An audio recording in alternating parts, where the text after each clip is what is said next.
जय माता दी।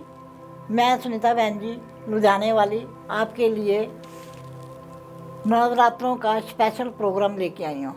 नवरात्रों में हमें क्या करना चाहिए ये जानना बहुत ज़रूरी है।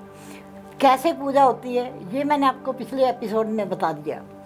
आज भी मैं नवरात्रों के ऊपर ही दे रही हूँ कि माँ को खुश करना और कैसे खुश किया जाए। सबसे ज़रूरी है कि माँ को खुश करना है। हमारे पास 9 दिन होते हैं और हमने माँ को प्रसन्न करना होता है, अंदर से रूह से प्रसन्न करना होता है। और कैसे प्रसन्न करना है? माँ की भक्ति करके, माँ की आराधना करके। माँ को हम कैसे प्रसन्न कर सकते हैं ये डिपेंड हमारे ऊपर है। हमारे तक जितनी क्वालिटी होगी उस क्वालिटी के अकॉर्डिंग हम माँ को प्रसन्न कर पाएंगे। सबसे पहले माँ को कभी झूठ पसंद नहीं है, धोखा नहीं पसंद, ये चीज़ों से दूर रहना है। अगर जितना आप अपने आप को इस चीज़ों को दूर रख के माता को प्रसन्न करोगे तो माता हमेशा खुश होगी।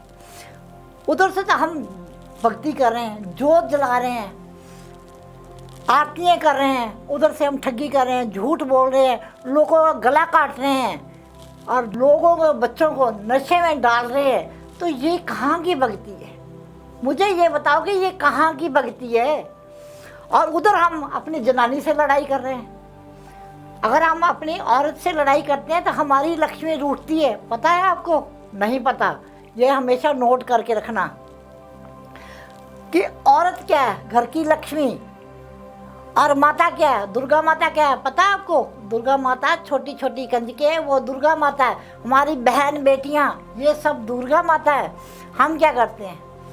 उधर तो हम जोत जला रहे हैं, माता को भोग लगा रहे हैं, दुनिया भर का पैसा खर्च कर रहे हैं और उधर अपनी सकी बहन से लड़ाई करके बैठे हैं। तो माता कहाँ से आशीर्वाद देगी? ये चीज़ मेरे को बता दो। अगर आपकी बहन रूठी है, मासी रूठी है, उनकी पैरी हाथ लगा के मना लो आज ही, तो आपकी माता अपने आप खुश होकर आशीर्वाद देगी। आपको आशीर्वाद चाहिए ना माता का, तो मान लो आशीर्वाद मिल गया। और उसके लिए क्या करना है? सिर्फ अपनी बहन बेटी को मनाना है। जब भी आपके घर के अंदर बहन बेटी आए, जितनी आपके अंदर गुंजाइश है उस अकॉर्डिंग मिठाई दो, कोई सूट दो, पैसे दो, उसका आशीर्वाद लो। वो अपने दिल से आशीर्वाद दे के, ज़बरदस्ती वाला आशीर्वाद नहीं, वो अपने दिल से, आत्मा से आशीर्वाद दे। भाई तू सदा सुखी रहे, ऐसा आशीर्वाद अपने मन से। चाहे तो आपको सुने या ना सुने, ऐसा कोई ज़रूरी नहीं है कि आपको वो आशीर्वाद सुनना चाहिए, नहीं। वो जाते जाते ये कह जाए, भाई तू सदा सुखी रहे, परमात्मा तेरे को और दे और तू ऐसे ही मेरे को भर भर के देता रहे। ये माँ का आशीर्वाद होना चाहिए। जब भी बहन आए तो ये ज़रूर होना चाहिए। और कभी भी अपनी बहन से लड़ाई मत करो। चाहे आप जोते जलाओ ना जलाओ, भोग लगाओ ना लगाओ, ये आप पे डिपेंड करता है। मगर अपनी कभी भी मासी से, बहन से, साली से कभी लड़ाई मत करो और कभी साली से नजायज़ संबंध मत बनाओ। ये बहुत बड़ा बुद्ध होता है। जो साली होता है ना, सबसे बड़ा बुद्ध होता है। बहन से भी बड़ा बुद्ध है साली। और हम क्या करते हैं? हम अपनी साली से जिस दिन संबंध बनाते हैं उस दिन हमारी बर्बादी शुरू हो जाती है। ये सोच के रखना, क्योंकि मेरी बातें कड़वी ज़रूर हैं मगर लगेंगी आपको, ये बातें आपको कड़वी लगेंगी, कोई बात नहीं, मगर इसमें 100% सच्चाई है। जब भी आप देखोगे 100% सच्चाई नज़र आएगी आपको। अगर आप चाहते हो कि ज़िंदगी के अंदर सुख मिले तो उसके लिए आपको बुद्ध को ठीक रखना बहुत ज़रूरी है। मैं हर एपिसोड के अंदर आपको इस चीज़ का लॉजिक बताती जाऊंगी। बुद्ध क्या है? हमारी सेहत बुद्ध से संबंधित है। पता है आपको? नहीं। जिनकी बीमारी बहुत ज़्यादा बढ़ चुकी है, जिनके अंदर पेट के अंदर प्रॉब्लम रहती है, जिनकी नसें चढ़ती हैं या नसों के अंदर प्रॉब्लम आती है या नसों के अंदर खून की रुकावट आती है, तो उनका बुद्ध बहुत ख़राब होता है। जिनके दांतों के अंदर प्रॉब्लम आती है, जिनके दांत या तो बहुत ज़्यादा पेन करते हैं या रोज़ डॉक्टरों के पास पैसे लगते हैं दांतों की वजह से, तो इसका मतलब आपका बुद्ध बहुत ज़्यादा ख़राब हो चुका है। और जिस दिन आपका बुद्ध ठीक हो गया उस दिन ये प्रॉब्लम ठीक हो जाएगी। और जिस दिन आपका बुद्ध खराब होना शुरू हो गया तो उसके संबंधित आपको बिजनेस में भी लॉस होने शुरू हो जाएंगे और घर के अंदर बिना मतलब के क्लेश शुरू हो जाएंगे और घर के अंदर कांच के बर्तन बहुत ज़्यादा आने शुरू हो जाएंगे। जिस दिन आपका बुध खराब हो गया, कांच के बर्तन आपके घर के अंदर अनसरसरी आने शुरू हो जाएंगे और गिफ्ट बड़े मिलेंगे और घड़ियाँ बढ़िया गिफ्ट आएंगे उस साल। जिस साल आपका बुध खराब होगा या आपने बुध खराब कर लिया होगा उस साल आपको घड़ियाँ बहुत आएंगी गिफ्ट। कभी भी किसी से गिफ्ट घड़ी नहीं लेनी, क्योंकि अगर बुध खराब सही रखना है तो घड़ी गिफ्ट नहीं रखनी। और अंदर घड़ियाँ खराब पड़ी हैं आपकी तो वो आप निकाल दो। जितने भी घड़ी खराब पड़ी हैं वो कभी मत रखो, क्योंकि हम दो चीज़ें, अभी दिवाली आएगी उसके ऊपर भी मैं आपको बहुत कुछ बताऊंगी। अभी तो नवरात्रों के ऊपर बता रही हूँ कि हमने नवरात्रों की पूजा कैसे करनी है, अर्चना कैसे करनी है, माँ को मनाना कैसे है। जब भी हम मंदिर के अंदर जाएं ना, फूल लेके जाएं और ख़ास करके माला लेके जाएं, क्योंकि फूल जो होता है बुध की आइटम है। बुध है वो फूल है। जब हमने माता को खुश करना होता है तो माता को हार चढ़ाया जाता है, फूलों का हार चढ़ाया जाता है।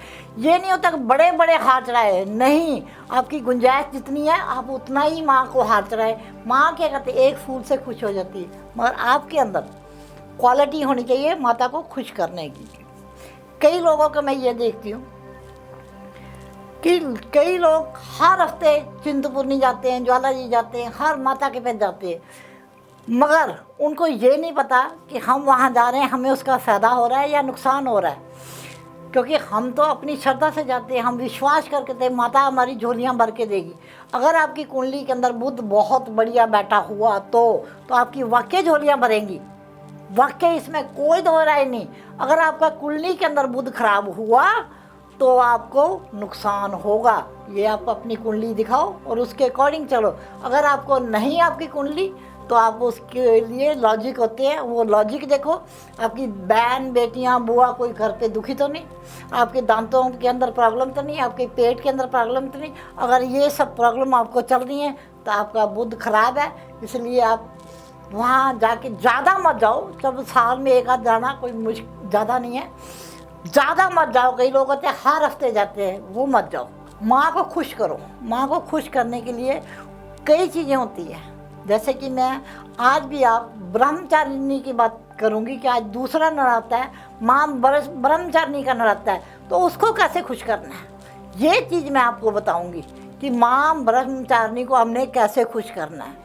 क्योंकि जब तक हम अपनी माँ को खुश नहीं करेंगे, और 9 की 9 देवियाँ अपना अपना स्वरूप होता है और इनको अलग अलग चीज़ पसंद होती है, वो कैसे इनका भोग लगाया जाता है, कैसे दान किया जाता है, ये चीज़ माँ ब्रह्मचारिणी के बारे में आज आपको बताया जाएगा। और अगर आप माँ को प्रसन्न कर लोगे और इस नवरात्रों में 9 की 9 देवियाँ प्रसन्न कर ली ना, तो उसके बाद मेरे को बताना कि आपको क्या रिजल्ट है। क्योंकि देवी को प्रसन्न करना कोई मुश्किल नहीं है। छोटी सी कंजे को हम कैसे पसंद कर लेते हैं, थोड़ी सी चीज़ ही बच्चा एकदम खिलखिला जाता है।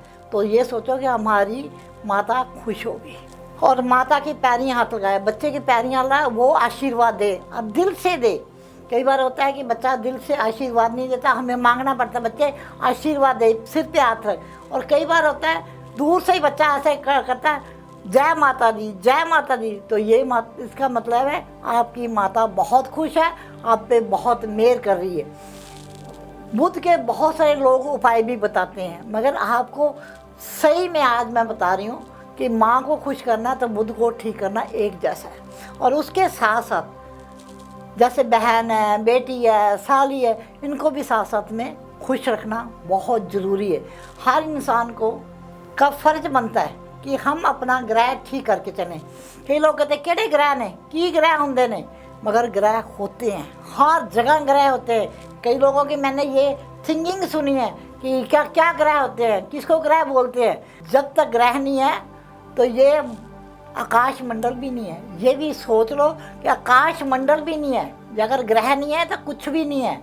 हमारा काम है उसको सही तरीके से इस्तेमाल करें। जब तक हम सही तरीके से इस्तेमाल नहीं करेंगे तब तक हम कुछ नहीं कर पाएंगे। उसके लिए हमें माँ का भोग लगाना बहुत ज़रूरी है, वो है माँ ब्रह्मचारिणी। माँ ब्रह्मचारिणी का जो मेन भोग है वो कैसे लगाना वो आप सुनो। पंच अमृत है, दूध, दही, शहद, गंगा जल और शक्कर, ये 5 चीज़ें होती हैं। इसको मिक्स करके पहले माता को भोग लगाइए और बाकी का प्रसाद रूप में सब में बांटिए। अगर आपके आले दुआले कोई कंजक खड़ी है तो 1 चम्मच उसको अपने हाथ से पिलाइए। और चांदी का चम्मच है तो क्या बात है, चांदी के चम्मच से अगर ये काम करते हो तो क्या बात है, माता रानी आपके बहुत आशीर्वाद देगी। ये करके देखिए। ये है ब्रह्मचारिणी को खुश करने का बहुत बढ़िया स्टिक उपाय। तो इससे करने से क्या होगा, इसके करने से आपको निरोगी काया मिलेगी, आपकी सेहत पूरा साल बढ़िया रहेगी। इतना सा उपाय करने से, माँ ब्रह्मचारिणी को खुश करने से पूरा साल आप खुश रहोगे, सेहत में कोई प्रॉब्लम नहीं आएगी। कभी कभी पेड़ों का भोग लगा के बुधवार को अगर आप माता को भोग लगा के कंजकों को बांटते रहते हो तो बहुत बढ़िया चीज़ है, क्योंकि कंजक से ही हमारा बहुत चीज़ जुड़ी हुई है। जबकि हम उसकी बहुत कदर नहीं करते, मगर कदर करनी चाहिए, क्योंकि कंजक की माँ दुर्गा है। मूर्ति के हम दुर्गा ढूंढते हैं ना, माँ मूर्ति के अंदर माता बैठी है और उसको जाके हम देखते हैं, नहीं, माँ दुर्गा साक्षात दुनिया के अंदर है, वो है कंजक रूप में। अगर जितना कंजक रूप के अंदर आप करोगे उतना बढ़िया रहोगे। इतना से करने के बाद आप मेरे को बता सकते हो आपको क्या रिजल्ट आया। अब सुनीता बहन को आगे दो, फिर मैं इसी चैनल पे कुछ और लेके आऊँगी और तीसरे नराते का भी आपको अगले एपिसोड में बताऊँगी कि तीसरे नराते में क्या करना है, माता को कैसे खुश करना है। जय माता दी, सदा सदा सुखी रहो। जय माता दी।